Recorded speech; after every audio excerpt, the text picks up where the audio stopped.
बेशुमार अथाह अगणित अतुल्य,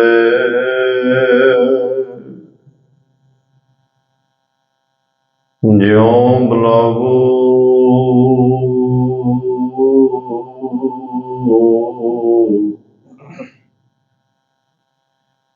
त्यों नानक दास बोले। ज्यों बुलाए त्यों बोलिए, जाय आप बुलाए सोए।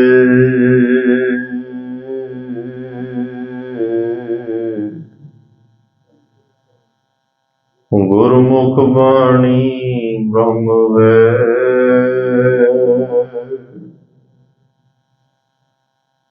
शब्द मिलावा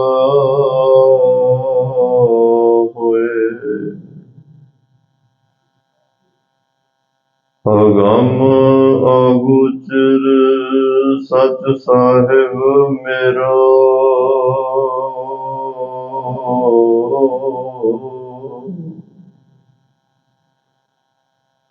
नानक बोले।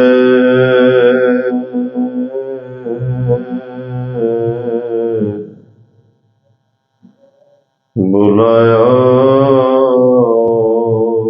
तेरो, नानक बोले।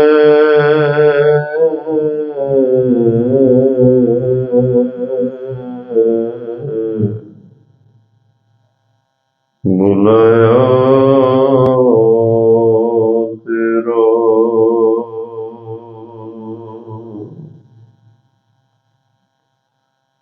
सतनाम श्री वाहिगुरु साहिब जीओ।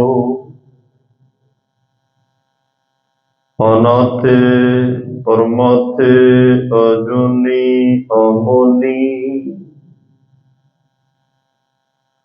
ना रागे ना रंगे ना रूपे ना रेखे। अकर्मं अपरमं अगंजे अलेखे, ना रागे ना रंगे ना रूपे ना रेखे। अकर्मं अपरमं अगंजे अलेखे। वाहिगुरु जी का खालसा, वाहिगुरु जी की फतेह। परम सत्कार ते सन्मानयोग चवर छतर तखत दे मालक, जुगो जुग अटल, सर्व सांझीवालता दे पैगंबर, दीन दुनिया दे राखे, मनुखता दे सांझे रहबर, गुरता गद्दी ते सुभाईमान, हालत पलट के रखियक,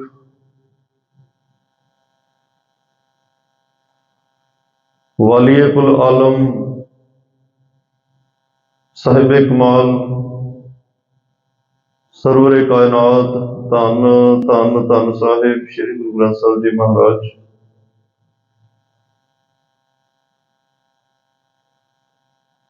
सतगुरां दी अपार कृपा बख्शिश रहमत दा सदका आप सरबत माई पाई गुर सिख संगत हर रोज की तरह गुरुद्वारा सिंह शहीदां सुहाना विखे अमृत वेले दे दीवाना च गुरु दरबार दियां हाजरियां भर के अपने जीवन को सफल करते हो। अज भी सतगुरां दी बख्शिश के पात्र बने बैठे हो। बड़े अदब सत्कार नाल आप जियां ने इलाही गुरबाणी का कीर्तन सरवण किया है। तो तुम कर्मां दी बात है बड़े भागे हो। ਆਓ ਕੁਝ ਸਮਾਂ ਹੋਰ ਗੁਰਮਤਿ ਵਿਚਾਰਾਂ ਦੀ ਸਾਂਝ ਪਾ ਕੇ ਆਪਣੇ ਜੀਵਨ ਨੂੰ, ਸਵਾਸਾਂ ਨੂੰ, ਸਮੇਂ ਨੂੰ ਸਫਲ ਕਰੀਏ। ਸਤਿਗੁਰਾਂ ਦੇ ਪਾਵਨ ਪਵਿੱਤਰ ਰੱਬੀ ਸਿਧਾਂਤ, ਗੁਰਮਤਿ ਦਾ ਉਪਦੇਸ਼ ਕੰਨਾਂ ਦੇ ਰਾਹੀਂ ਸੁਣ ਕੇ ਆਪਣੇ ਮਨ ਤੱਕ ਲੈ ਕੇ ਜਾਈਏ। ਔਰ ਜਿਹੜਾ ਇਹ ਸਤਿਗੁਰੂ ਗੁਰਮਤਿ ਗਾਡੀ ਰਾਹ ਸਾਨੂੰ ਦੱਸ ਰਹੇ ਨੇ, ਸੁਰਤ ਕਰਕੇ ਆਤਮਿਕ ਜੀਵਨ ਤੌਰ ਤੇ ਉਸ ਰਸਤੇ ਤੇ ਚੱਲੀਏ, ਤਾਂ ਕਿ ਸਾਡੀ ਉਸ ਪਰਮਾਤਮਾ ਤੱਕ ਪਹੁੰਚ ਹੋ ਸਕੇ, ਉਸ ਵਾਹਿਗੁਰੂ ਦਾ ਰੂਪ ਹੋ ਸਕੀਏ। ਉਸੇ ਵਾਹਿਗੁਰੂ ਪਰਮੇਸ਼ਰ ਦੀਆਂ ਸਿਫਤਾਂ ਸਾਹਿਬੇ ਕਮਾਲ, ਸਰਬੰਸਦਾਨੀ, ਅੰਮ੍ਰਿਤ ਦੇ ਦਾਤੇ, ਕਲਗੀਧਰ ਬਾਜਾਂ ਵਾਲੇ ਸਤਿਗੁਰੂ ਧੰਨ ਧੰਨ ਧੰਨ ਸਾਹਿਬ ਸ੍ਰੀ ਗੁਰੂ ਗੋਬਿੰਦ ਸਿੰਘ ਸਾਹਿਬ ਪਾਤਸ਼ਾਹ ਜੀ ਆਪਣੀ ਮਹਾਨ ਰਚਨਾ ਸ੍ਰੀ ਜਾਪ ਸਾਹਿਬ ਦੀ ਬਾਣੀ ਰਾਹੀਂ ਵਾਹਿਗੁਰੂ ਦੇ ਗੁਣਾਂ ਦਾ ਜ਼ਿਕਰ ਕਰ ਰਹੇ ਨੇ। ਇਸ ਭਾਵ ਦੇ ਵਿੱਚ ਇਸ ਬਾਣੀ ਨੂੰ ਉਚਾਰ ਰਹੇ ਨੇ ਕਿ ਸੁਣਨ ਵਾਲੇ, ਪੜ੍ਹਨ ਵਾਲੇ, ਸਮਝਣ ਵਾਲੇ ਸਾਰੇ ਉਸ ਵਾਹਿਗੁਰੂ ਨਾਲ ਜੁੜ ਜਾਣ।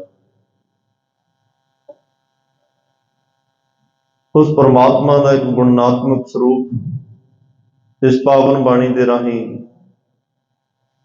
ਮਨੁੱਖਤਾ ਦੇ ਸਾਹਮਣੇ ਸਤਿਗੁਰਾਂ ਨੇ ਰੱਖਿਆ ਹੈ ਤੇ ਇਸ ਪਾਵਨ ਬਾਣੀ ਦੇ ਰਾਹੀਂ ਹੀ ਉਸ ਵਾਹਿਗੁਰੂ ਨੂੰ ਮੱਥਾ ਵੀ ਟੇਕ ਰਹੇ ਨੇ ਤੇ ਆਪਣਾ ਸਾਰਿਆਂ ਦਾ ਮੱਥਾ ਹਰ ਰੋਜ਼ ਉਸ ਪਰਮਾਤਮਾ ਅੱਗੇ ਟਿਕਾ ਰਹੇ ਨੇ। ਆਓ ਮਨ ਚਿਤ ਬਿਰਤੀਆਂ ਇਕਾਗਰ ਕਰਕੇ ਬੈਠੀਏ।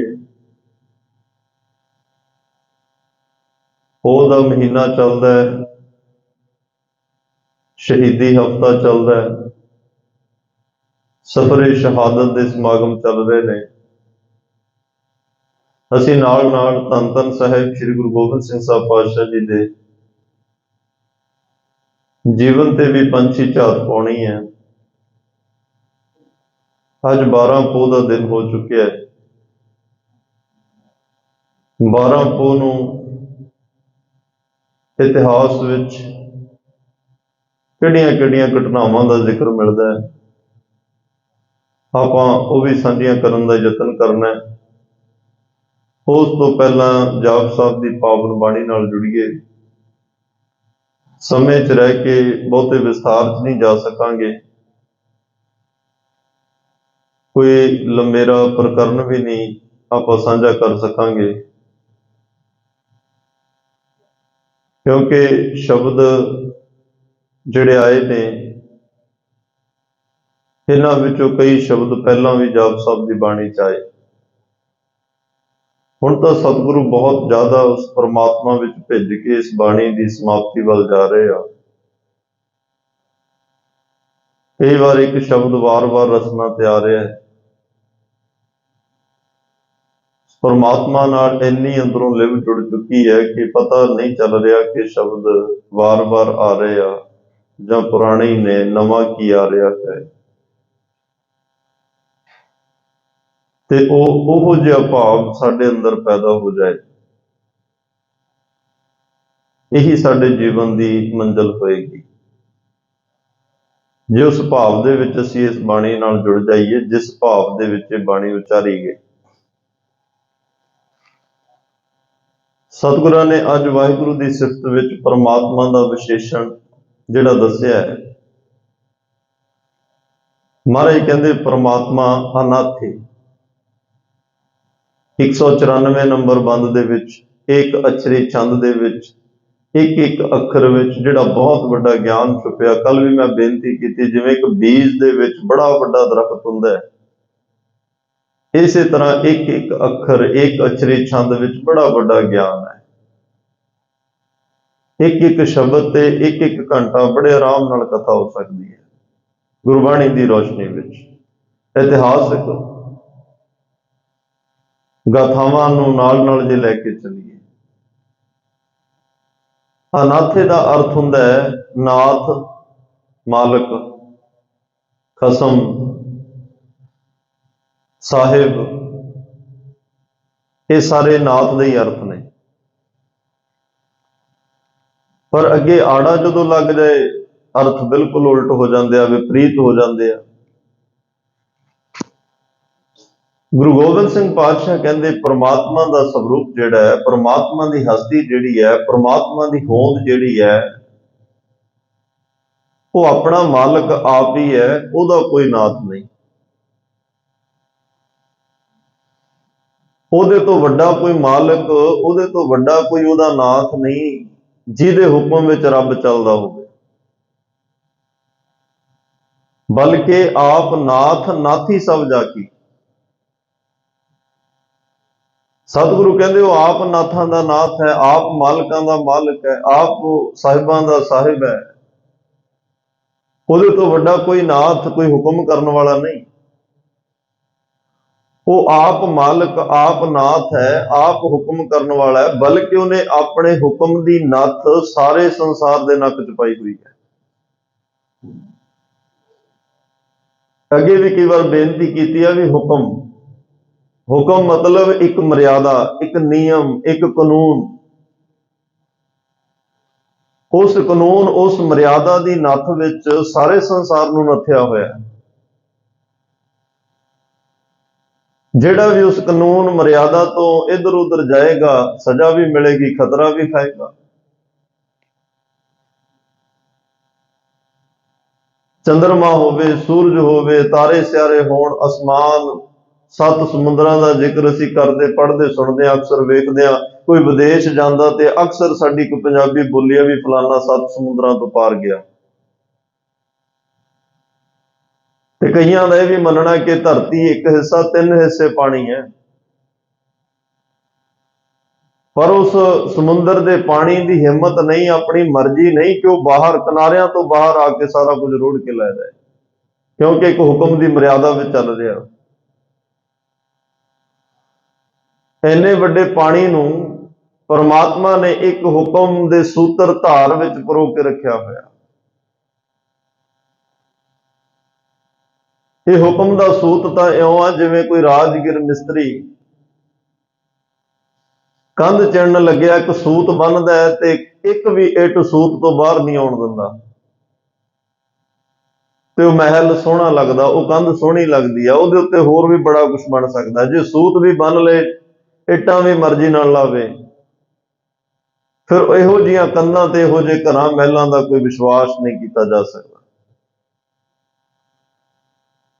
ਤੋ ਸਾਡੇ ਜੀਵਨ ਦਾ ਇੱਕ ਇੱਕ ਪਲ ਇਸ ਹੁਕਮ ਸੂਤਰ ਧਾਰ ਦੇ ਅਨੁਕੂਲ, ਇਹਦੇ ਵਿੱਚ ਇੱਕ ਸੂਤਰ, ਇੱਕ ਮਰਿਆਦਾ, ਜਿਵੇਂ ਚੁੱਲ੍ਹੇ ਦੀ ਅੱਗ ਮਰਿਆਦਾ 'ਚ ਹੈ ਤਾਂ ਕਿੰਨਾ ਕੁਛ ਬਣਦਾ ਹੈ।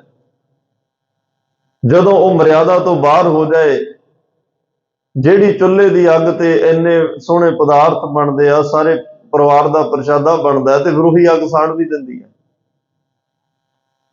ਇੰਨੀਆਂ ਨਦੀਆਂ, ਨਹਿਰਾਂ, ਦਰਿਆ ਵਗ ਰਹੇ ਨੇ, ਕਿਵੇਂ ਪਹਿਲਾ ਪਾਣੀ ਜੀਓ ਹੈ। ਸਾਡੇ ਪਾਣੀ ਦਾ ਪ੍ਰਬੰਧ ਪ੍ਰਮਾਤਮਾ ਨੇ ਕੀਤਾ, ਫਸਲਾਂ ਦੀ ਸਿੰਚਾਈ ਹੁੰਦੀ ਹੈ, ਕਿੰਨੇ ਕਾਰਜ ਨੇ। ਉਹਨਾਂ ਪਾਣੀਆਂ ਤੋਂ ਇਕੱਠੇ ਡੈਮ ਕਰਕੇ, ਡੈਮ ਦੇ ਵਿੱਚ ਇਕੱਠਾ ਕਰਕੇ ਬਿਜਲੀ ਤਿਆਰ ਕੀਤੀ ਜਾਂਦੀ ਹੈ।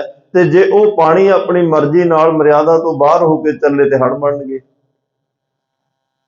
ਹੜ੍ਹ ਕਦੇ ਕਿਸੇ ਦਾ ਕੁਝ ਸਵਾਰਦੇ ਨਹੀਂ। ਇਹ ਸਭ ਕੁਝ ਉਸ ਕਰਤੇ ਦੇ ਹੱਥ ਵਿੱਚ ਹੈ, ਉਸ ਪਰਮਾਤਮਾ ਦੇ ਹੱਥ ਵਿੱਚ ਹੈ, ਜਿਹਨੇ ਆ ਸਾਰਾ ਕੁਝ ਪੈਦਾ ਕੀਤਾ, ਜਿਹਦੇ ਇੱਕ ਹੁਕਮ, ਇੱਕ ਵਚਨ ਦੇ ਨਾਲ ਹੀ ਸਾਰੀ ਸ੍ਰਿਸ਼ਟੀ ਪੈਦਾ ਹੋ ਗਈ। ਕੋਈ ਲੰਬਾ ਚੌੜਾ, ਅੱਜ ਜੇ ਕੋਈ ਕਾਰਖਾਨਿਆਂ ਵਿੱਚ ਸਾਰਾ ਕੁਝ ਬਣਾਇਆ ਹੁੰਦਾ ਤਾਂ ਅਸੀਂ ਦੇਖਦੇ।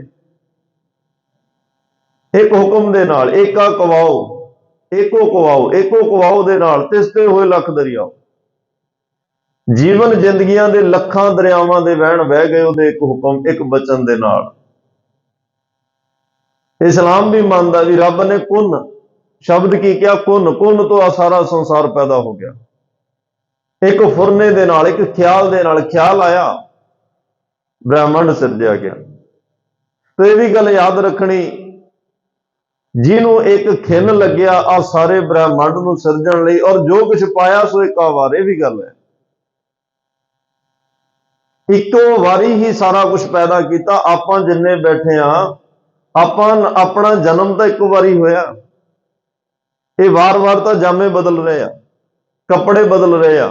ਕੱਪੜੇ ਅਸੀਂ ਵੈਸੇ ਵੀ ਰੋਜ਼ ਬਦਲਦੇ ਆ, ਤੇ ਸਰੀਰ ਦੇ ਉੱਪਰ ਆ ਹੱਡ ਮਾਸ ਨਾੜੀ ਦੇ ਉੱਪਰ ਕੀ ਹੈ? ਕੱਪੜਾ। ਤਾਂ ਹੀ ਮਾਰੇ ਕਹਿੰਦੇ ਦਿਨ ਥੋੜੜੇ ਥੱਕੇ ਭਇਆ ਪੁਰਾਣਾ ਚੋਲਾ। ਇਹ ਚੋਲਾ ਹੀ ਹੈ। ਚੋਲਾ ਮੈਲਾ ਹੁੰਦਾ ਤੇ ਅਸੀਂ ਨਵਾਂ ਪਾਉਂਦੇ ਆ, ਬਦਲਦੇ ਆ, ਫਟ ਜਾਏ ਫਿਰ ਨਵਾਂ ਪਾਉਂਦੇ ਆ। ਬਸ ਇਸ ਚੋਲੇ ਤੇ ਆ ਬਾਹਰਲੇ ਚੋਲੇ, ਇਸ ਕੱਪੜੇ ਤੇ ਬਾਹਰਲੇ ਕੱਪੜੇ 'ਚ ਅੰਤਰ ਇੰਨਾ ਕੀ ਹੈ? ਬਾਹਰਲਾ ਕੱਪੜਾ ਘਸ ਜਾਏ, ਪਟ ਜਾਏ, ਛਿੱਜ ਜਾਏ, ਤੁਸੀਂ ਦਰਜੀ ਕੋਲੋਂ ਟੰਗ ਕੇ ਲਵਾ ਲੈਂਦੇ ਹੋ, ਠੀਕ ਕਰਾ ਲੈਂਦੇ ਹੋ। ਪੁਰਾਣੇ ਆਪਣੇ ਸਮਿਆਂ 'ਚ ਵੇਖਿਆ, ਜਦੋਂ ਬਹੁਤਾ ਸਾਦਗੀ ਦਾ ਮਾਹੌਲ ਸੀ, ਸਾਡੇ ਬਜ਼ੁਰਗ ਕਬੀਲਦਾਰੀਆਂ ਵੱਡੀਆਂ ਹੋਣੀਆਂ ਤੇ ਕੱਪੜਿਆਂ ਨੂੰ ਟਾਕੀਆਂ ਲਾ ਕੇ ਕੰਮ ਚਲਾਉਣਾ। ਬਹੁਤਾ ਪੈਸਾ ਕੱਪੜਿਆਂ ਤੇ ਨਹੀਂ ਸੀ ਖਰਚਿਆ ਜਾਂਦਾ। ਪਰ ਬਾਬਾ ਫਰੀਦ ਸਾਹਿਬ ਨੇ ਕਿਹਾ, ਇਹ ਜਿੰਦ ਦੇ ਉੱਪਰ ਜਿਹੜਾ ਪਾਇਆ ਹੋਇਆ ਸਰੀਰਕ ਕੱਪੜਾ ਹੈ, ਜਿੱਦੇ ਇਹਨੇ ਛੱਡਣਾ ਹੈ, ਜਿੱਦੇ ਇਹਨੇ ਫਟਣ ਲੱਗਣਾ ਹੈ, ਬਹੁਤ ਮੁਸ਼ਕਲ ਇਹ ਹੈ ਕਿ ਸੰਸਾਰ 'ਚ ਕੋਈ ਐਸਾ ਦਰਜੀ ਨਹੀਂ ਲੱਭੇਗਾ ਜਿਹੜਾ ਜਿੰਦ ਤੇ ਸਰੀਰ ਦੇ ਉੱਪਰ ਪਏ ਹੋਏ ਕੱਪੜੇ ਨੂੰ ਟਾਂਕਾ ਲਾ ਕੇ ਫਿਰ ਜੋੜ ਦੇ, ਫਿਰ ਇਹ ਤੁਰਦਾ ਫਿਰਦਾ ਹੋ ਜਾਏ। ਇਹ ਐਵੇਂ ਦਾ ਦਰਜੀ ਕੋਈ ਵੀ ਨਹੀਂ ਲੱਭਣਾ। ਫਰੀਦਾ ਖਿੰਥੜ ਮੇਖਾਂ ਅਗਲੀਆਂ, ਜਿੰਦ ਨਾ ਕਾਈ ਮੇਖ। ਕੋਈ ਮੇਖ, ਕੋਈ ਸੂਈ ਧਾਗਾ, ਕੋਈ ਬਣਿਆ ਹੀ ਨਹੀਂ ਐਵੇਂ ਦਾ ਜਿਹੜਾ ਸਰੀਰ ਆ ਜਿੰਦ ਤੇ ਪਏ ਹੋਏ ਕੱਪੜੇ ਤੇ ਜਿੰਦ ਜਦੋਂ ਅੰਦਰੋਂ ਨਿਕਲ ਰਹੀ ਹੋਵੇ ਟਾਂਕਾ ਲਾ ਕੇ ਰੋਕ ਲਏ। ਕੋਈ ਵੀ ਨਹੀਂ ਹੈ। ਵਾਰੀ ਆਪੋ ਆਪਣੀ ਚੱਲੇ ਮਸਾਇਕ ਸੇਖ, ਵੱਡੇ ਵੱਡੇ ਚਲੇ ਗਏ। ਖੈਰ ਪ੍ਰਮਾਤਮਾ ਬੜਾ ਬੇਅੰਤ ਹੈ ਭਾਈ। ਅਨਾਥੇ ਨਾਥ, ਉਹ ਸਾਰਿਆਂ ਦਾ ਨਾਥ ਹੈ। ਨਾਥ ਮਤਲਬ ਮਾਲਕ, ਹੁਕਮ ਕਰਨ ਵਾਲਾ, ਖਸਮ। ਉਹ ਵਾਹਿਗੁਰੂ ਜਿਹਦੇ ਹੁਕਮ ਵਿੱਚ, ਜਿਹਨੇ ਹੁਕਮ ਦੀ ਨੱਥ ਪਾ ਕੇ ਸਾਰੇ ਸੰਸਾਰ ਨੂੰ ਨੱਥਿਆ, ਤੇ ਉਹਦੇ ਹੁਕਮ ਵਿੱਚ ਹੀ ਇਹ ਸਾਰਾ ਸੰਸਾਰ ਚੱਲ ਰਿਹਾ। ਕੋਈ ਆਪਣੀ ਮਰਜ਼ੀ ਨਾਲ ਨਹੀਂ। ਹੁਕਮ ਹੈ ਅੰਦਰ ਸਭ ਕੋ, ਬਾਹਰ ਹੁਕਮ ਨਾ ਕੋਈ। ਮੈਂ ਤਾਂ ਇੱਥੇ ਆ ਕੇ ਥੋੜੀਆਂ ਜਿਹੀਆਂ ਬੇਨਤੀਆਂ ਕਰਦਾ ਕਿਉਂਕਿ ਹਲੇ ਤੱਕ ਸਾਨੂੰ ਹੁਕਮ ਦਾ ਹੀ ਨਹੀਂ ਪਤਾ ਵੀ ਹੁਕਮ ਕੀ ਹੈ। ਇੱਕ ਗੱਲ ਕਹਿ ਕੇ ਖੇੜਾ ਛਡਾ ਲਈਦਾ, ਜੇ ਕਿਸੇ ਨੂੰ ਕੋਈ ਅਮਰ ਛਕ ਲਓ, ਕਹਿੰਦਾ ਜਦੋਂ ਹੁਕਮ ਹੋਏਗਾ ਛਕ ਲਾਂਗੇ। ਤੂੰ ਨਸ਼ਾ ਛੱਡ ਦੇ, ਜਦੋਂ ਹੁਕਮ ਹੋਏਗਾ ਛੱਡ ਦਿਆਂਗੇ। ਹੁਕਮ ਇਹ ਨਹੀਂ ਕਿ ਰੱਬ ਨੇ ਤੈਨੂੰ ਹੁਕਮ ਕੀਤਾ ਵੀ ਤੂੰ ਸ਼ਰਾਬ ਪੀ ਲੈ, ਤੂੰ ਨਸ਼ਾ ਕਰ ਲੈ, ਤੂੰ ਹਲੇ ਦਾੜੀ ਕੇਸ ਨਹੀਂ ਰੱਖਣੇ, ਹਲੇ ਤੂੰ ਅੰਮ੍ਰਿਤ ਨਹੀਂ। ਐਵੇਂ ਦਾ ਹੁਕਮ ਨਹੀਂ। ਹੁਕਮ ਦੇ ਅਰਥ ਨੇ ਨਿਯਮ, ਮਰਿਆਦਾ। ਜਿਵੇਂ ਤੁਸੀਂ ਟ੍ਰੈਫਿਕ ਦੇ ਨਿਯਮ ਫੋਲੋ ਕਰਦੇ ਹੋ, ਕੋਈ ਫੌਜ ਦੇ ਵਿੱਚ ਹੈ, ਇੱਕ ਉਹਨਾਂ ਦਾ ਰੂਲ, ਇੱਕ ਲਾਅ ਐਂਡ ਆਰਡਰ ਹੈ, ਆਪਣਾ ਕਾਨੂੰਨ ਹੈ, ਆਪਣਾ ਇੱਕ ਹੁਕਮ ਹੈ, ਉਹਦੇ ਸੂਤਰ ਵਿੱਚ ਉਹਨਾਂ ਨੂੰ ਚੱਲਣਾ ਪੈਂਦਾ। ਸਕੂਲਾਂ ਦੇ ਆਪਣੇ ਵਿਧੀ ਵਿਧਾਨ ਨਿਯਮ ਹੁੰਦੇ ਆ, ਪੁਲਿਸ ਦੇ ਆਪਣੇ ਵਿਧੀ ਵਿਧਾਨ ਹੁਕਮ ਹੁੰਦੇ ਆ, ਗੁਰੂ ਘਰ ਦੀ ਆਪਣੀ ਇੱਕ ਮਰਿਆਦਾ ਹੈ, ਦਰਬਾਰ ਸਾਹਿਬ ਤੁਸੀਂ ਜਾਓ ਉੱਥੇ ਇੱਕ ਆਪਣੀ ਮਰਿਆਦਾ ਹੈ। ਉਹ ਇੱਕ ਉਹ ਵੀ ਹੁਕਮ ਹੈ ਕਿ ਇੱਕ ਮਰਿਆਦਾ ਦੇ ਵਿੱਚ ਸਾਰਾ ਕੁਝ ਹੋ ਰਿਹਾ। ਹੁਕਮ ਦਾ ਅਰਥ ਹੈ ਮਰਿਆਦਾ, ਕਾਨੂੰਨ। ਤੇ ਜਦੋਂ ਕੋਈ ਕਾਨੂੰਨ ਤੋੜਦਾ ਹੈ ਜਾਂ ਆਪਣੇ ਹੱਥ ਵਿੱਚ ਲੈਂਦਾ, ਫਿਰ ਉਹਨਾਂ ਨੂੰ ਸਜ਼ਾਵਾਂ ਮਿਲਦੀਆਂ। ਤੇ ਰੱਬ ਦੇ ਕਾਨੂੰਨ ਨੂੰ ਵੀ ਜੇ ਕੋਈ ਤੋੜਨਾ ਚਾਹੇਗਾ, ਇਸ ਕੁਦਰਤ ਦੇ ਵਿਧੀ ਵਿਧਾਨ ਨੂੰ ਕੋਈ ਤੋੜਨਾ ਚਾਹੇਗਾ, ਤੁਸੀਂ ਰੈੱਡ ਲਾਈਟ ਕ੍ਰਾਸ ਕਰੋ, ਚਲਾਨ ਕੱਟਿਆ ਜਾਂਦਾ ਹੈ, ਕਾਨੂੰਨ ਤੋੜਿਆ। ਤੇ ਜਿਹੜਾ ਪ੍ਰਮਾਤਮਾ ਦੀ ਇੱਕ ਗਾਈਡਲਾਈਨ ਤੋਂ ਇੱਕ ਵੀ ਪਲਾਂਘ ਅੱਗੇ ਪੱਟੇਗਾ, ਪੱਟਣ ਦੀ ਸੋਚ ਵੀ ਲਏਗਾ, ਉਹਨੂੰ ਉਸੇ ਵੇਲੇ ਅਹਿਸਾਸ ਕਰਾ ਦੇਣਾ ਰੱਬ ਨੇ ਕਿ ਭਾਈ ਨਹੀਂ, ਇਹ ਤੇਰੇ ਲਈ ਠੀਕ ਨਹੀਂ। ਕਰ ਤਾਂ ਸਾਡਾ ਫਾਇਦਾ ਰਿਹਾ, ਪਰ ਸਾਨੂੰ ਹੁੰਦਾ ਕਿ ਅਸੀਂ ਸਾਰਾ ਕੁਝ ਇੱਕ ਵਾਰ ਸਿੱਕੇ ਟੰਗ ਕੇ ਆਪਣੀ ਮਰਜ਼ੀ ਨਾਲ ਕਰਨਾ ਚਾਹੁੰਦੇ ਆ। ਧੰਨ ਗੁਰੂ ਗੋਬਿੰਦ ਸਿੰਘ ਪਾਤਸ਼ਾਹ ਕਹਿੰਦੇ ਇਸ ਤਰ੍ਹਾਂ ਨਾ ਕਰੋ ਭਾਈ। ਪਰਮਾਤਮਾ ਸਭ ਦਾ ਮਾਲਕ ਹੈ, ਉਹਨੇ ਹੁਕਮ ਦੇ ਵਿੱਚ ਸਭ ਨੂੰ ਰੱਖਿਆ ਹੋਇਆ, ਸਾਰੇ ਚੱਲ ਰਿਹਾ। ਚੱਲਦੇ ਰਵਾਂਗੇ ਤਾਂ ਚੰਗੇ ਰਵਾਂਗੇ। ਜੇ ਚੱਲਣ ਆਪਣੀ ਮਰਜ਼ੀ ਨਾਲ ਚੱਲੇ, ਫਿਰ ਆਪਣ ਭਾਣਾ ਜੋ ਚੱਲੇ ਭਾਈ, ਵਿਛੜ ਚੋਟਾਂ ਖਾਵੇ। ਤੈਨੂੰ ਚੋਟਾਂ ਖਾਣੀਆਂ ਪੈਣਗੀਆਂ ਜੇ ਆਪਣੀ ਮਰਜ਼ੀ ਨਾਲ ਤੁਰੇਗਾ। ਸਿੱਖੀ ਦੇ ਵਿੱਚ ਉਹੀ ਸਿੱਖ ਪ੍ਰਵਾਨ ਚੜੇ। ਤੁਸੀਂ ਗੁਰੂ ਨਾਨਕ ਸਾਹਿਬ ਤੋਂ ਲੈ ਕੇ ਦਸਮ ਪਾਤਸ਼ਾਹ ਤੱਕ ਸਾਰੇ ਗੁਰਸਿੱਖਾਂ ਦੀਆਂ ਸਾਖੀਆਂ ਜੀਵਨ ਪੜ੍ਹੋ, ਉਹੀ ਪ੍ਰਵਾਨ ਚੜਿਆ ਜਿਹੜੇ ਹੁਕਮ ਚੱਲਿਆ, ਜਿਹੜੇ ਨਿਯਮ ਮਰਿਆਦਾ ਵਿੱਚ ਚੱਲਿਆ, ਜਿਹੜੇ ਕਾਇਦੇ ਕਾਨੂੰਨ ਵਿੱਚ ਚੱਲਿਆ, ਜਿਹੜੇ ਕੋ ਗੁਰੂ ਸਾਹਿਬ ਦੇ ਦੱਸੇ ਸਿਧਾਂਤ ਤੇ ਚੱਲਿਆ। ਜਿਨ੍ਹਾਂ ਨੇ ਆਪਣੀ ਮਰਜ਼ੀ ਕੀਤੀ, ਉਹਨਾਂ ਨੂੰ ਸਮਝਾਇਆ। ਇਹ ਨਹੀਂ ਕਿ ਪਾਤਸ਼ਾਹ ਨੇ ਉਸੇ ਵੇਲੇ ਉਹਨਾਂ ਦਾ ਵਰਤਾ ਹੀ ਪਾੜ ਦਿੱਤਾ, ਨਹੀਂ। ਕਰ ਉਪਦੇਸ਼, ਪਹਿਲਾਂ ਉਪਦੇਸ਼ ਕਰਦੇ ਆ ਸਤਿਗੁਰੂ, ਫਿਰ ਨਾ ਕੋਈ ਸਮਝੇ, ਫਿਰ ਝਿੜਕ ਹੈ ਬਹੁ ਭਾਤੀ, ਫਿਰ ਝਿੜਕਦੇ ਵੀ ਆ ਸਤਿਗੁਰੂ। पर एवें नहीं कि उपदेश किया कोई नहीं मन्निया ਉਹਨੂੰ ਝਿੜਕਿਆ क्लास ਤੋਂ बाहर ਕੱਢ ਦਿੱਤਾ। इदां ਦੇ ਤੇ सतगुरु है ही नहीं। बहुत पिता गल लावे फिर गल नाल ला लेंगे। जो शरण आवे तिस कंठ लावे। ये बड़ा प्यार करने वालियां दा दर है भाई। ये बड़ा मिठ बोलणियां दा दर घर है।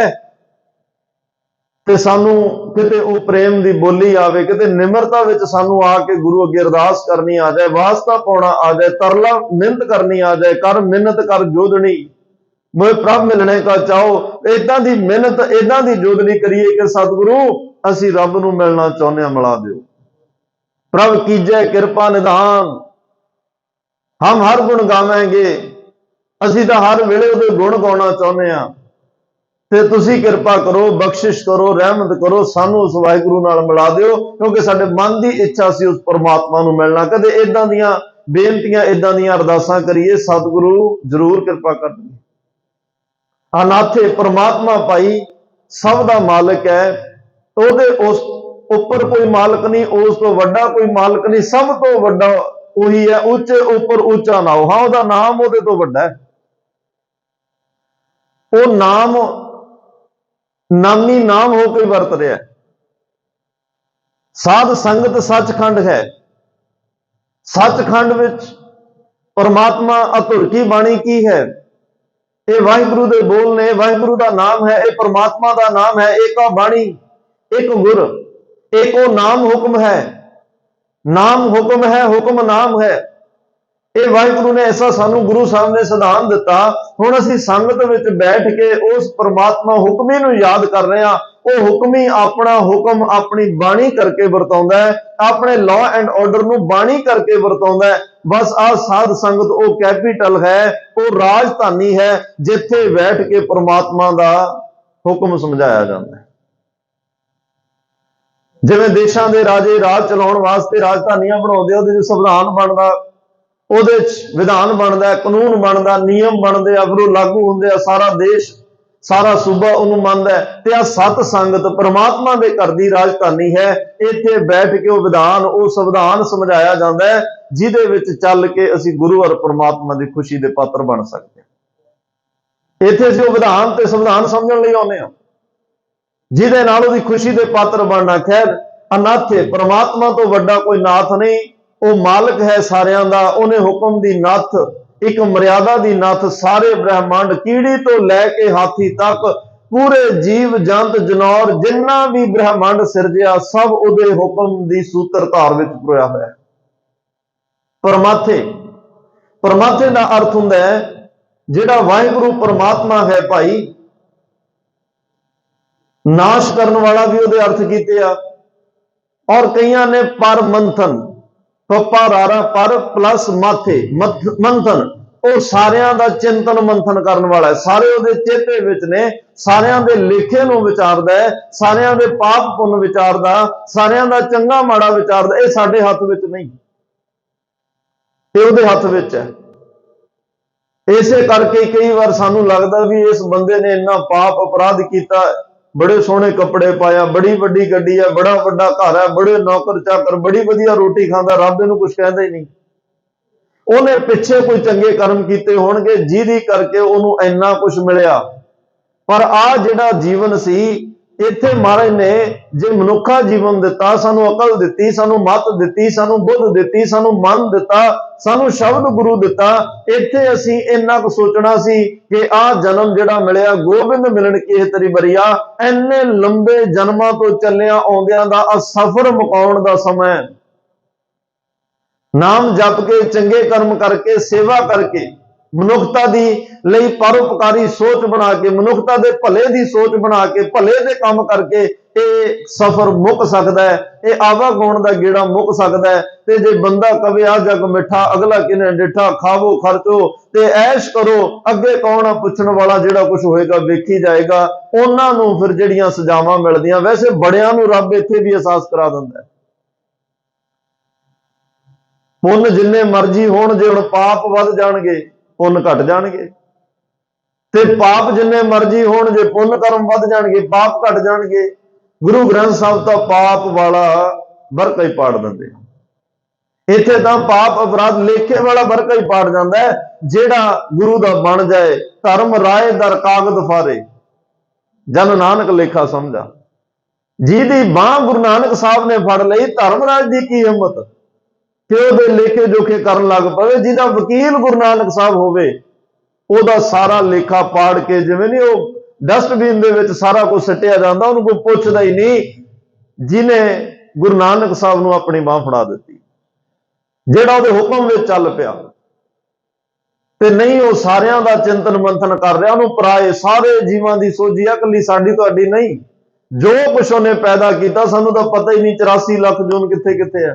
ਆ ਡਿਸਕਵਰੀ ਵਾਲੇ ਜਦੋਂ ਜੀਵ ਜੰਤ ਨਵੇਂ ਜੀਵ ਜੰਤ ਦਿਖਾਉਂਦੇ ਆ, ਅਸੀਂ ਨਾ ਕਦੇ ਦੇਖੇ ਨਾ ਉਹਨਾਂ ਦੇ ਨਾਮ ਪਤਾ। ਚਲੋ ਉਹ ਵੀ ਇੱਕ ਖੋਜ ਕੁਦਰਤ ਦੀ ਰਿਹਾ, ਨਵਾਂ ਨਹੀਂ ਕੁਝ ਕਰ ਰਹੇ। ਹੋ ਜੋ ਰੱਬ ਨੇ ਪੈਦਾ ਕੀਤਾ, ਜੋ ਕੁਛ ਪਾਇਆ ਸੋ ਇੱਕ ਵਾਰ, ਜੋ ਰੱਬ ਨੇ ਪੈਦਾ ਕੀਤਾ ਉਹਦੀ ਖੋਜ ਕਰਕੇ ਸਾਨੂੰ ਦੱਸ ਰਿਹਾ। ਸਾਇੰਸ ਵਾਲੇ ਵੀ ਕੋਈ ਗੱਲ ਨਵੀਂ ਨਹੀਂ ਕਰ ਰਹੇ। ਨਵਾਂ ਤਾਂ ਹਾਲੇ ਤੱਕ ਇੱਕ ਤੱਤ ਨਹੀਂ ਬਣਿਆ ਉਹਨਾਂ ਤੋਂ, ਬਾਕੀ ਨਵਾਂ ਕੀ ਬਣਾ ਲੈਣਗੇ। ਸੂਰਜ ਚੜ੍ਹਨ ਦਾ ਟਾਈਮ ਨਹੀਂ ਬਦਲਿਆ ਉਹਨਾਂ ਤੋਂ, ਰਾਤ ਪੈਣ ਦਾ ਸਮਾਂ ਨਹੀਂ, ਬਸ ਕੀ ਕਰ ਲੈਣਗੇ। ਬਸ ਖੋਜ ਕਰ ਰਿਹਾ। ਜੋ ਰੱਬ ਨੇ ਪੈਦਾ ਕੀਤਾ ਉਹਦੀ ਖੋਜ ਕਰਕੇ ਬੜੇ ਸਾਇੰਸਦਾਨਾਂ ਦੀਆਂ ਕੰਪਨੀਆਂ ਜਿਹੜੀਆਂ ਜਪਜੀ ਸਾਹਿਬ ਨੂੰ ਪੜ੍ਹ ਕੇ ਖੋਜ ਕਰ ਰਹੀਆਂ ਕਿ ਇਹਦੇ ਵਿੱਚ ਮਹਾਰਾਜ ਨੇ ਕਿਹਾ ਧਰਤੀ ਹੋਰ ਪਰੈ ਹੋਰ ਪਾਤਾਲਾਂ ਪਾਤਾਲ ਲੱਖ ਆਗਾਸਾਂ ਆਗਾ ਕੇਤੇ ਇੰਦ ਚੰਦ ਸੂਰ ਕੇਤੇ ਮੰਡਲ ਦੇਸ਼। ਉਹ ਹੋਰ ਸੂਰਜ ਚੰਦਰਮਾ ਦੀ ਖੋਜ ਵਿੱਚ ਲੱਗੇ ਆ ਵੀ ਗੁਰੂ ਨਾਨਕ ਸਾਹਿਬ ਨੇ ਜੇ ਕਿਹਾ ਤਾਂ ਹੋਣਗੇ, ਲੱਭੀਏ ਤਾਂ ਸਹੀ ਕਿੱਥੇ ਆ। 50,000 ਧਰਤੀਆਂ ਦੇ ਟੁਕੜੇ ਆ ਧਰਤੀ ਤੋਂ ਬਿਨਾਂ ਉਹਨਾਂ ਨੇ ਖੋਜ ਲਏ ਆ, ਵੀ ਇਹ ਤੋਂ ਬਿਨਾਂ 50,000 ਧਰਤੀਆਂ ਹੋਰ ਵੀ ਨੇ। ਪਰ ਸਤਿਗੁਰੂ ਨੇ ਹੋਰ ਵੀ ਵੱਡੀ ਗੱਲ, 50,000 ਤਾਂ ਗਿਣਤੀ ਹੋ ਗਈ ਨਾ, ਫਿਰ ਮੁੱਕੇਗੀ, ਇਹਦਾ ਹੱਦਬੰਦੀ ਚ ਆ ਗਈ, ਫਿਰ ਰੱਬ ਨਾਲ ਕਿਵੇਂ ਜੋੜਾਂਗੇ। ਤਾਂ ਹੀ ਗੁਰੂ ਨਾਨਕ ਸਾਹਿਬ ਨੇ ਕਿਹਾ ਧਰਤੀ ਹੋਰ ਪਰੈ ਹੋਰ। ਗੱਲ ਗਿਣਤੀਆਂ ਤੋਂ ਬਾਹਰ ਹੈ। ਰੱਬ ਦੀ ਗੱਲ ਗਿਣਤੀ ਚ ਆ ਹੀ ਨਹੀਂ ਸਕਦੀ। ਰੱਬ ਦੀ ਗੱਲ ਕਿਸੇ ਹੱਦਬੰਦੀ ਚ ਆ ਹੀ ਨਹੀਂ ਸਕਦੀ। ਰੱਬ ਦੀ ਗੱਲ ਤੱਕੜੀ ਚ ਪਾ ਕੇ ਤੋਲੀ ਜਾ ਹੀ ਨਹੀਂ ਸਕਦੀ। ਫਿਰ ਤਾਂ ਉਹ ਆਕਾਰ ਵਿੱਚ ਆਏਗਾ। ਜੇ ਅੱਜ ਕਿਸੇ ਨੂੰ ਹੱਦਬੰਦੀ ਚ ਲਿਆਂਦਾ, ਹੱਦਬੰਦੀ ਤਾਂ ਫਿਰ ਘਟੇਗਾ ਵੀ, ਉਹ ਫਿਰ ਉਹਨੇ ਘਟਣਾ ਵੀ ਹੈ। ਅੱਜ ਅਸੀਂ ਆਪਣੇ ਜਨਮ ਦਿਨ ਮਨਾਉਂਦੇ ਆ, ਸਾਨੂੰ ਲੱਗਦਾ ਕਿ ਅਸੀਂ ਇੰਨੇ ਸਾਲ ਦੇ ਹੋ ਗਏ, ਪਰ ਇੰਨੇ ਸਾਲ ਘਟੇ ਆ ਉਹਦੇ ਤੋਂ। ਜਿੰਨਾ ਵੀ ਜਨਮ ਦਿਨ ਮਨਾਇਆ ਘਟੇ ਨੇ ਉਹ, ਕਿਉਂਕਿ ਹੱਦਬੰਦੀ ਰੱਬ ਨੇ ਇੱਕ ਤੈਅ ਕੀਤਾ ਵੀ 60 ਸਾਲ ਜਿਉਣਾ, 70 ਸਾਲ ਜਿਉਣਾ। ਸਾਨੂੰ ਨਹੀਂ ਪਤਾ, ਰੱਬ ਨੂੰ ਪਤਾ ਹੈ। ਪਰ ਜਿਵੇਂ ਜਿਵੇਂ ਅਸੀਂ ਪੌੜੀਆਂ ਜੀਵਨ ਦੀਆਂ ਚੜ੍ਹਦੇ ਜਾ ਰਹੇ ਹਾਂ, ਜਨਮ ਦਿਨ ਮਨਾ ਰਹੇ ਹਾਂ, ਜੀਵਨ ਘਟਦਾ ਜਾ ਰਿਹਾ। ਅੱਗਾ ਨੇੜਾ ਆਇਆ, ਪਿੱਛਾ ਰਿਹਾ ਦੂਰ, ਅੱਗੇ ਮੌਤ ਕਾਲ ਨੇੜੇ ਆ ਰਹੀ ਹੈ, ਤੇ ਜਿਹੜਾ ਜਨਮ ਆ ਉਹ ਬੜਾ ਪਿੱਛੇ ਰਹਿ ਜਾਂਦਾ ਹੈ। ਪਰ ਜਿਵੇਂ ਜਿਵੇਂ ਉਮਰ ਵੱਧਦੀ ਜਾਵੇ, ਸਾਨੂੰ ਅੱਗੇ ਹੀ ਵੇਖਣਾ ਚਾਹੀਦਾ, ਪਿੱਛੇ ਨਹੀਂ। ਅਫਸੋਸ ਇਸ ਗੱਲ ਦਾ ਹੈ ਕਿ ਜਦੋਂ ਵੱਡੀਆਂ ਉਮਰਾਂ ਵਿੱਚ ਵੀ ਜਨਮ ਨੂੰ ਯਾਦ ਕੀਤਾ ਜਾਂਦਾ, ਮੌਤ ਨੂੰ ਯਾਦ ਨਹੀਂ ਕਰਦਾ। ਸਾਨੂੰ ਮੌਤ ਯਾਦ ਕਰਨੀ, ਮੌਤ ਯਾਦ ਆਏਗੀ, ਰੱਬ ਨੇ ਆਪਣੇ ਆਪ ਯਾਦ ਆ ਜਾਣਾ, ਕਿਉਂਕਿ ਮੌਤ ਦਾ ਡਰ ਬਹੁਤ ਵੱਡਾ ਹੈ। ਮੌਤ ਦਾ ਡਰ ਹੀ ਬਹੁਤ ਵੱਡਾ। ਨਾਸਤਿਕ ਤੋਂ ਨਾਸਤਿਕ ਬੰਦੇ ਦੇ ਮੂੰਹ ਤੋਂ ਵੀ ਵਾਹਿਗੁਰੂ ਨਿਕਲ ਹੀ ਜਾਂਦਾ ਜਦੋਂ ਮੌਤ ਆਪਣਾ ਕੋਈ ਰੂਪ ਸਾਹਮਣੇ ਦਿਖਾਉਂਦੀ ਹੈ। ਤੋ ਸਤਿਗੁਰੂ ਕਹਿੰਦੇ ਆ ਪਰਮਾਤਮਾ ਪਰਮਾਥੇ ਨਾਸ਼ ਵੀ ਕਰਦਾ, ਸਾਰਿਆਂ ਦਾ ਉਹ ਚਿੰਤਨ ਵੀ ਕਰਦਾ। ਅਜੂਨੀ ਪਰਮਾਤਮਾ ਭਾਈ ਜੂਨਾਂ ਤੋਂ ਰਹਿਤ। ਹੁਣ ਜੂਨ ਚ ਕਿੱਥੋਂ ਆਉਣਾ ਜਦੋਂ ਜਨਮ ਹੀ ਨਹੀਂ। ਜੂਨ ਚ ਕਿਵੇਂ ਆਏਗਾ? ਦੁਨੀਆ ਚ ਤਾਂ ਉਹੀ ਆਏਗਾ ਨਾ ਜਿਹੜਾ ਸਰੀਰ, ਕਿਸੇ ਵੀ ਸਰੀਰ ਵਿੱਚ ਆਇਆ। ਉਹ ਕਈ ਜਨਮ ਭਏ ਕੀਟ ਪਤੰਗਾ, ਕਈ ਜਨਮ ਗਜ ਮੀਨ ਕੁਰੰਗਾ, ਕਈ ਜਨਮ ਪੰਖੀ ਸਰਪ ਹੋਇਓ, ਕਈ ਜਨਮ ਹੈ ਬ੍ਰਿਖ ਜੋਇਓ। ਇਦਾਂ ਦੇ ਸਫ਼ਰ ਵਿੱਚ ਤਾਂ ਉਹਨਾਂ ਨਹੀਂ ਰਹਿਣਾ ਜਿਹੜੇ ਸਰੀਰ ਵਿੱਚ ਆਉਣਗੇ। ਰੱਬ ਦਾ ਕੋਈ ਸਰੀਰ ਨਹੀਂ। ਮਹਾਰਾਜ ਕਹਿੰਦੇ ਅਮੋਨੀ। ਅਮੋਨੀ ਦਾ ਮਤਲਬ ਸੁੰਨ ਮੁੰਨ, ਜਿਹਨੂੰ ਮਹਾਰਾਜ ਕਹਿੰਦੇ ਆ ਅੰਦਰ ਸੁੰਨੰ ਬਾਹਰ ਸੁੰਨੰ ਤ੍ਰੇ ਭਾਵਨ ਸੁੰਨਮ ਸੁੰਨੰ। ਚੌਥਾ ਸੁਨੈ ਜੋ ਨਰ ਜਾਣੈ ਤਿਸ ਕੋ ਪਾਪ ਨਾ ਪੁੰਨੰ। ਇਹ ਸ਼ਬਦ ਚਲੋ ਮੈਂ ਸਿਰਫ ਇੱਕ ਉਦਾਹਰਨ ਤੌਰ ਤੇ ਪ੍ਰਮਾਣ ਸਾਂਝਾ ਕੀਤਾ। ਜੇ ਦੀ ਆਪਾਂ ਵਿਚਾਰ ਕਰਨੀ ਆ ਤਾਂ ਕਈ ਦਿਨਾਂ ਦਾ ਸਮਾਂ ਚਾਹੀਦਾ। ਇੰਨਾ ਗੰਭੀਰ ਸ਼ਬਦ ਹੈ। ਤੁਰਿਆ ਅਵਸਥਾ ਦੀ ਗੱਲ, ਬ੍ਰਹਮ ਗਿਆਨ ਦੀ ਗੱਲ, ਇਹ ਸਿੱਧਾ ਨਹੀਂ ਆਉਂਦਾ। ਪੜਾਵਾਂ ਤੋਂ ਨਿਕਲਣਾ ਪੈਂਦਾ। ਜਿਵੇਂ 5 ਖੰਡ ਨੇ, 5 ਖੰਡਾਂ ਉਹ ਵੀ ਆਤਮਿਕ ਅਵਸਥਾ ਹੈ। ਇਸੇ ਤਰ੍ਹਾਂ ਸਿਮਰਨ ਦੀਆਂ ਅਵਸਥਾਵਾਂ ਨੇ। ਜਦੋਂ ਜੀਵ ਸ਼ੁਰੂ ਕਰਦਾ ਹੈ, ਫਿਰ ਹੌਲੀ ਹੌਲੀ ਇੱਕ ਅਵਸਥਾ, ਜਿਹਨੂੰ 4 ਬਾਣੀਆਂ ਵੀ ਨੇ। ਬੈਖਰੀ ਹੈ, ਮਧਮਾ ਹੈ, ਪਸੰਤੀ ਹੈ, ਪਰਾ ਹੈ। ਬੈਖਰੀ ਬੋਲ ਰਿਹਾ, ਦੂਜੇ ਨੂੰ ਵੀ ਸੁਣ ਰਿਹਾ, ਆਪ ਨੂੰ ਵੀ ਸੁਣ ਰਿਹਾ। ਫਿਰ ਬਸੰਤੀ, ਬੈਖਰੀ, ਫਿਰ ਮਧਮਾ, ਫਿਰ ਹੌਲੀ ਧੀਮੀ ਆਵਾਜ਼ ਉਹਨਾਂ ਕੀ ਬੋਲਿਆ ਜਿੰਨਾ ਆਪ ਨੂੰ ਸੁਣਿਆ। फिर बसंती आई, बुल हिल रहे आ, रसना हिल रही है, आवाज नहीं बाहर आ रही। फिर चौथी है परा बाणी, फिर वो उत्थे जीभ भी हिलनों हट गई, बुल भी हिलनों हट गए, आवाज भी बंद हो गई। फिर वो शब्द अपने आप चल पिया,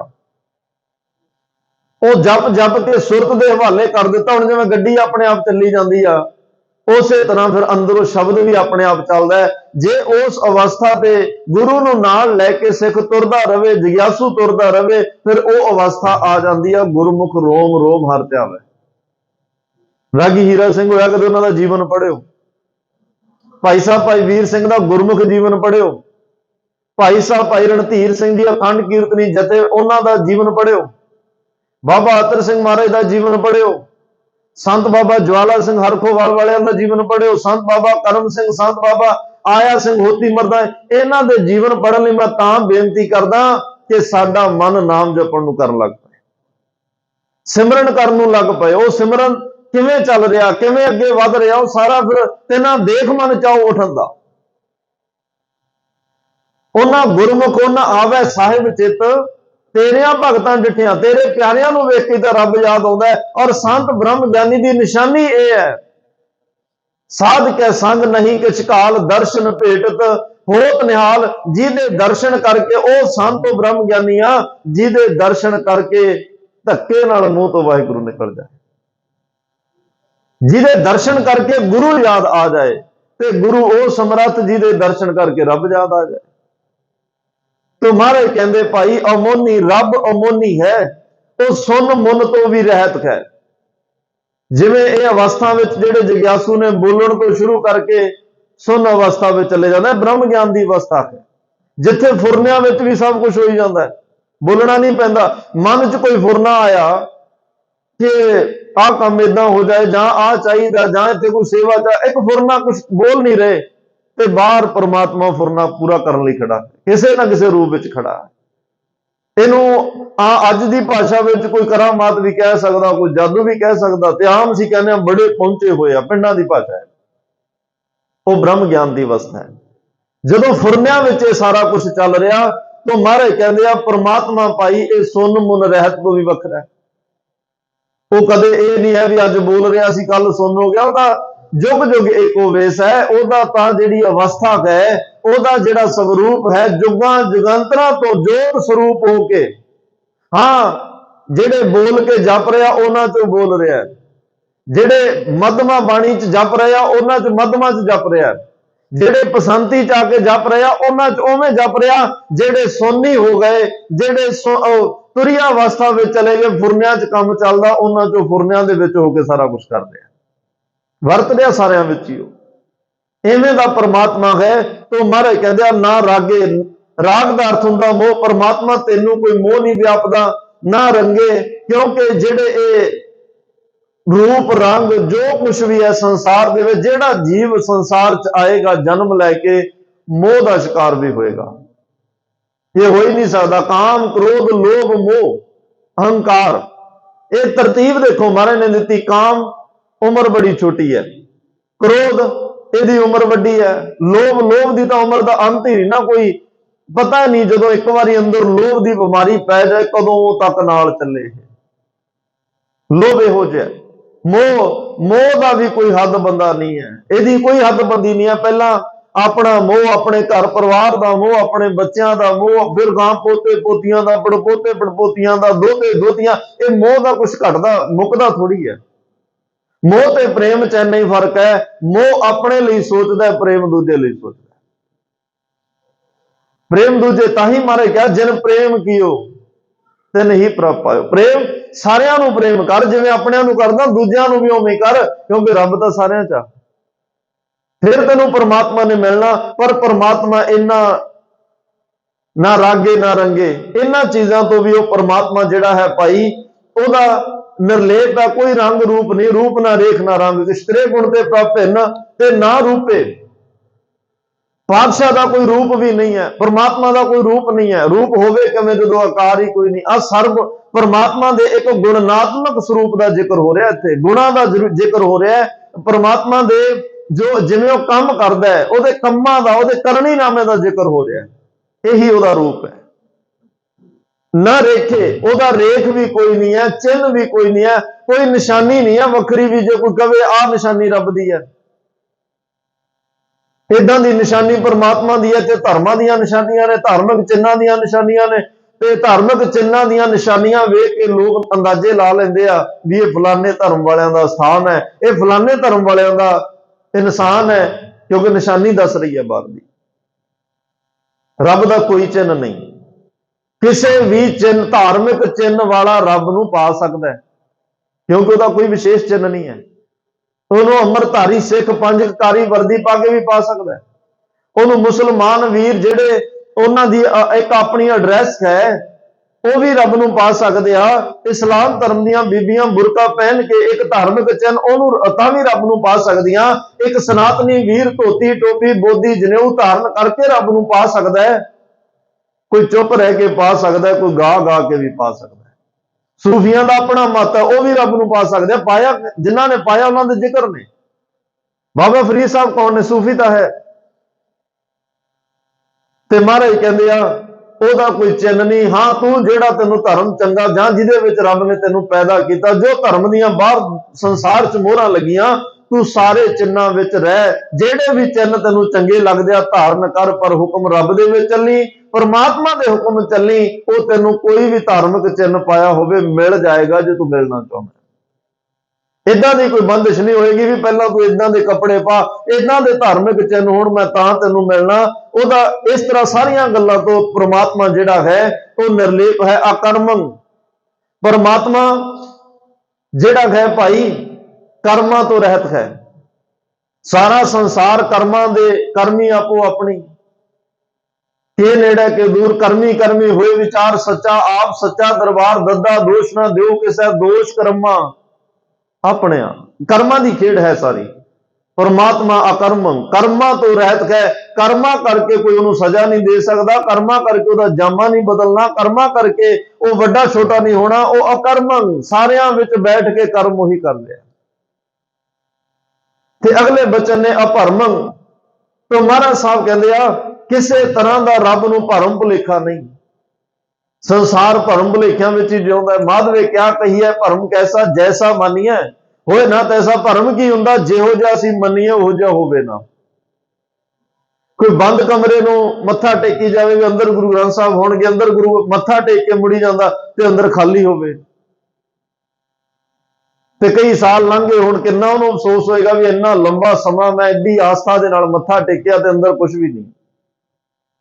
ते अज बहुते लोग आ जिहड़े पखंडी लोगों कोल, वहमी लोगों कोल तां जां जिहड़े धर्म अपने आप नूं देहधारी गुरु बने बैठे आ, इन्हां विच भी एक वहम भुलेखे दे अंदर ही जा रहे आ। सोच के रब समझ के जांदे आ पर अंदरों निकलदा। एक राम दा चोला पाया होया है, राम समझ के जांदे आ पर अंदरों रावण निकलदा है। कृष्ण जी का चोला पाया, बाहरों कृष्ण जी लग रहा पर अंदर कंस बैठा है। आ दिक्कत है। ते जदों वो चोला उतरदा, नकाब चेहरे तो लैंदा, फिर उन्हां दे पापां दा हिसाब कोई नहीं हुंदा। दुनिया तरह तरह कर उठदी है भी आ की होया, असीं की समझिया। सतगुरु कहंदे ताई तां भाई गुर शब्द की करदा है? ये स्वै पड़चोल एक दा साडी असीं की आ इहदी पड़चोल करदा है।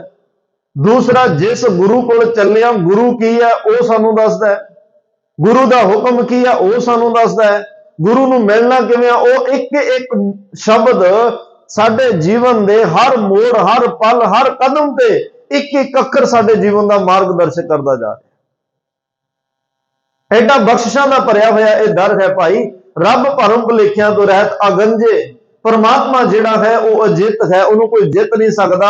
अलेखे, अलेखे का अर्थ है वाहिगुरु तू लेखियां विच नहीं आउंदा, तेनों कोई मिण नाप तोल नहीं सकता, तेरा लेखा नहीं लिखिया जा सकता। तू किन्ना वड्डा किन्ना छोटा, कदों जम्मिया कदों मरिया, कोई कुछ नहीं तेरे बस दस सकता। लेखा होए तां लिखिया, लेखा होए विड़ास, नानक वड्डा आखिया आपे जाने आप। बस तू अपने आप को आप ही जानदा है। तो यह भाई उस परमात्मा का यह स्वरूप है।